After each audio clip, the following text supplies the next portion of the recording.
Hi everyone. Are you a mom that is watching your adult child make really bad decisions?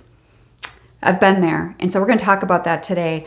And for those of you that are brand new to my channel, my name is Sally Harris, and I'm a mom who walked a difficult road with my own daughter for over 10 years, watching all those bad decisions happen. And while her life spiraled, so did mine. This topic is very near and dear to my heart because I think a lot of you, including myself, we have been watching. We had watched a lot of these bad decisions happen.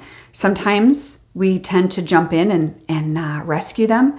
And other times we learn to stand on the sidelines and let them make their own decisions. Now, there can be a fine line in that, right? And there's certain things that you should do to help and could do to help. And then there's other times where it's probably best to take a step back. And so I'm going to talk about a little bit about that today. You know, the biggest thing is recognizing. You're going to start seeing changed behavior, whether it be financial, emotional health, physical health. You're going to start seeing signs, and don't ignore them. And definitely, you know, we're talking about adult children here, so this is not your 15-year-old. This is an opportunity for you to have a heart-to-heart conversation with your adult child, just to ask them, something going on, you know, not to give advice, but to ask them, and she goes, are you struggling with anything? Is there anything I can do to help you?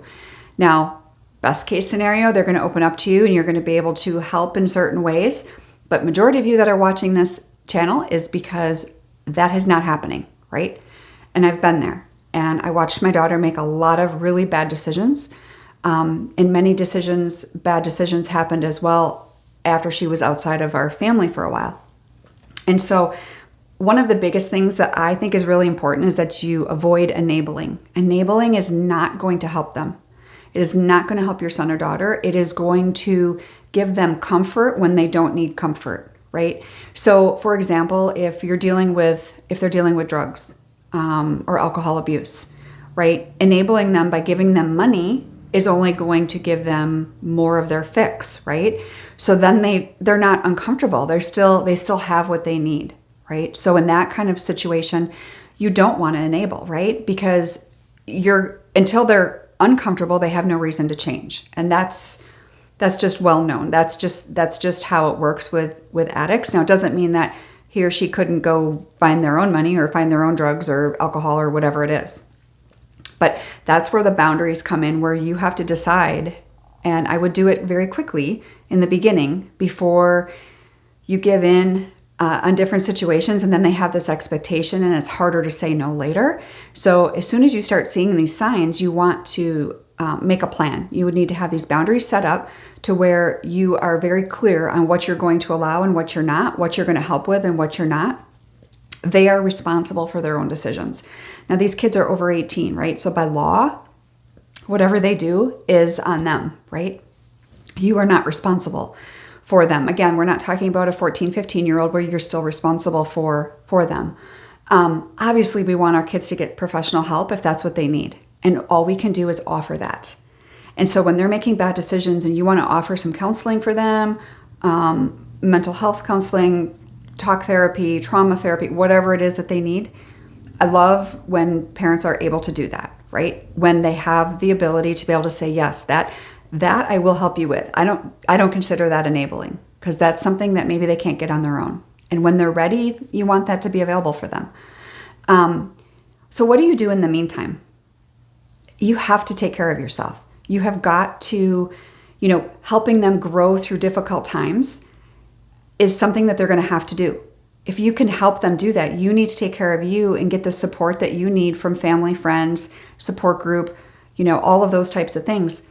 Because they are going to end up looking back at you at someday.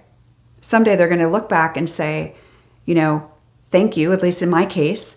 My daughter is back with our family now for a couple of years and was very grateful in the sense of she didn't blame me, right? She didn't blame me for her decisions. Now, I'm not saying your kids aren't going to do that, because they might.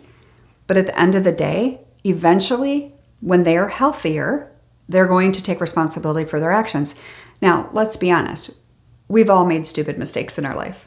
So it's not like they're never going to make a bad choice or anything like that. But when you start seeing patterns, that it's getting worse, it's getting more serious type of mistakes, that's when you need to step in or step out, right?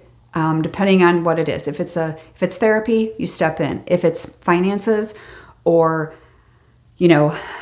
getting them an attorney, they break the law and you bail them out of jail. What are they going to learn from that, right? They're not going to learn anything from that. And so just remember, helping them make better decisions can be challenging, and you may not have a say in that. They may not want you to be involved in that, and you have to respect that. It's emotional, but with persistence and patience and all of these things, your kids can come around.